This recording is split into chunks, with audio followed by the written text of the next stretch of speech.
Hello everyone, আসসালামু আলাইকুম। কি খবর সবাই? সবাই কেমন আছেন? আশা করি সবাই অনেক অনেক ভালো আছেন। প্রথমে আপনাদের সবাইকে নতুন বছরের শুভেচ্ছা। Happy new year everyone. নতুন বছরে একটা সুন্দর ভিডিও দিয়ে শুরু করতে চাচ্ছিলাম। ভিডিও এন্ট্রো দেখে হয়তো বুঝে গিয়েছেন আজকে কি নিয়ে কথা বলবো। প্রত্যেক বছর এই শীতের সময় যেটা প্রত্যেক বছরই আসে সেটা হচ্ছে উইন্টার ওয়ান্ডারল্যান্ড। এক কথায় বাংলাদেশে মেলার মতো এভাবে বিদেশে মেলা হয় বলতে পারেন। তো আলহামদুলিল্লাহ এটা নিয়ে আমার দ্বিতীয়বার উইন্টার ওয়ান্ডারল্যান্ডে আসা। তবে গতবার আমরা অনলাইনে টিকিট কেটেছিলাম, আর এবার অনলাইনে 2বার টিকিট কেটেও আসতে পারি নাই নানা ঝামেলার কারণে। তাই এবার অন্যভাবেই টিকিট কাটা লাগছে। একটু আগে দেখতে পাচ্ছেন আমরা টিকিটের জন্য দাঁড়িয়েছিলাম। আর এটা হচ্ছে এন্ট্রান্সে কোনো ফুড অ্যালাউ না, সো আপনাকে ব্যাগ চেক করবে এবং আপনার টিকিটটা স্ক্যান করা হবে। এন্ট্রান্সটা খুবই সুন্দর জাঁকজমক করে সাজানো থাকে, প্রত্যেক বছর প্রায় একই রকম থাকে। তবে গত বছর থেকে এবছর অনেকটাই ভিন্ন আমি বলবো। গত বছর 31 তারিখে আমি এই উইন্টার ওয়ান্ডারল্যান্ডে এসেছিলাম, আর এবছর 30 তারিখে আমি উইন্টার ওয়ান্ডারল্যান্ডে এসেছি। তবে গত বছর থেকে এবছর খুব শীত ছিল। আমরা প্রায় -1-এর মধ্যে সারাক্ষণ ঘোরাঘুরি করেছি যতক্ষণ ছিলাম আর কি।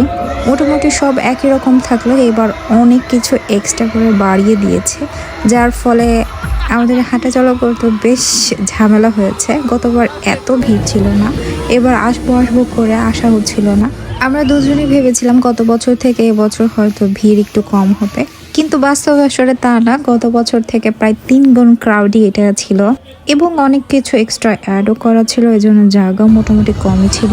আচ্ছা, এবার টিকিটের কথা আসা যাক। টোটাল 18 পাউন্ডের টিকিট আমাদের লেগেছে। আমরা এবার ইনস্ট্যান্ট টিকিটটা কেটেছিলাম। এই যে জায়গাটা দেখতে পাচ্ছেন, এখানে কনসার্ট চলছিল। পাশে ভিআইপিদের জন্য আলাদা জায়গাও ছিল। দেখতে পাচ্ছেন কি পরিমাণ ক্রাউডি, মানে বলতে পারেন সব জায়গায় ক্রাউডে, কোথাও একটু জায়গা ছিল না। আরেকটা কথা, প্রত্যেকটা রাইডের আমি দেখলাম টাইম কমিয়ে দিয়েছে। গতবার আমরা প্রায় 2-3টা রাইডে উঠেছিলাম, এবার তেমন ওঠার ইচ্ছা হয় নাই। তবে দেখতে গেলে আমি খেয়াল করে দেখলাম প্রত্যেকটা রাইডে খুব অল্প টাইম করে দেওয়া হয়েছে। আর এই গরুগুলো প্রত্যেক বছর এখানে কি করে আমি জানি না, প্রত্যেক বছরই দেখি এই গরু 2টা এখানে আনে। আমার এই রাইডগুলো ওঠার খুব শখ, বাট আমার হাজব্যান্ড খুবই ভয় পায়, এই জন্য সে এই রাইডগুলোতে উঠতে চায় না।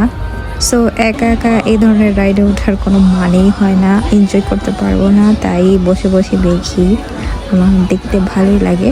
তার হাইটে ফোবিয়া আছে, এই জন্য উঠতে চায় না। এই -1 তাপমাত্রায় ঘোরাঘুরি করা বেশ কঠিন। তো আমরা একটু পরপরই এখানে আসছিলাম আর একটু করে কনসার্ট দেখছিলাম। যদিও আমার বাহিরেই ভালো লাগে, এগুলো গান বাজনা আমার ভালো লাগে না। এরা সবাই যার যার মতো বসে খাচ্ছিল। তবে সবচেয়ে ভালো একটা দিক হচ্ছে উইন্টার ওয়ান্ডারল্যান্ডে আপনি হালাল অপশন পাবেন।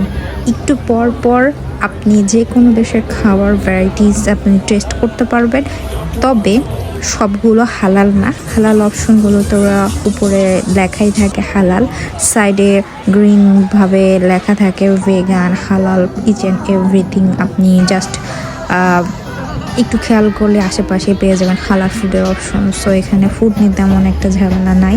প্রচুর সুইটের অপশন এখানে আছে, তবে হালাল কিনা আমি জানি না, কারণ এই ঠান্ডার মধ্যে আমার সুইট খেতে একদমই ইচ্ছা করছিল না।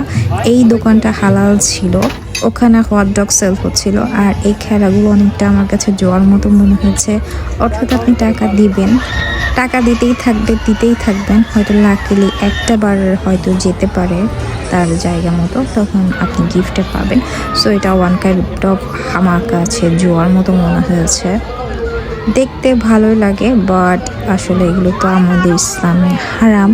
সো এইগুলো আমি খেলা অ্যালাউ করি না। এদেশের বাচ্চাগুলো এত স্মার্ট, এদের কোনো ভয় ডরই নাই। মানে বলা যায় যে যেসব রাইডে একটা মানুষ উঠতে ভয় পায়, কিন্তু বাচ্চারা উঠতে ভয় পায় না, এরা এতটাই স্মার্ট। এবার এই ভূতগুলো অনেকটা চেঞ্জ করে ফেলেছে এবং এটা মুভ করে। এখন যে রাইডটা দেখতে পাচ্ছেন ওটার নাম হচ্ছে সিটি স্টার। গত বছর এই লন্ডন আয়ের মতো দেখতে এটা উঠেছিলাম, আমার কাছে বেশ ভালো লেগেছিল। বেশ অনেকটা হাঁটাহাঁটি হয়েছে, তো ক্ষুধা লেগে গিয়েছিল। তো আমরা ঝটপট চিকেন অ্যান্ড ফ্রাইস খেয়ে ফেললাম। এবং উইন্টার ওয়ান্ডারল্যান্ডে আসলে আমি একটা জিনিস কিনি, সেটা হচ্ছে বাংলাদেশের হাওয়াই মিষ্টি, যেটা বাংলাদেশে 20 টাকায় পাওয়া যায়। তো তবে এখানে আমার এক বক্স কিনতে প্রায় 1600 টাকা খরচ হয়েছে। আমি জানি না এটার এত দাম কেন, তবে খেতে ভালো লাগে আর প্রত্যেক বছর এই দোকান থেকে আমি এটা কিনি। এই যে এইটুকু বক্সের দাম 10 পাউন্ড। এটা কিনে এই বছর উইন্টার ওয়ান্ডারল্যান্ডের সমাপ্তি করলাম। আশা করি ভিডিওটা ভালো লেগেছে। ভালো লাগলে লাইক এবং শেয়ার করতে পারেন। আল্লাহ হাফেজ।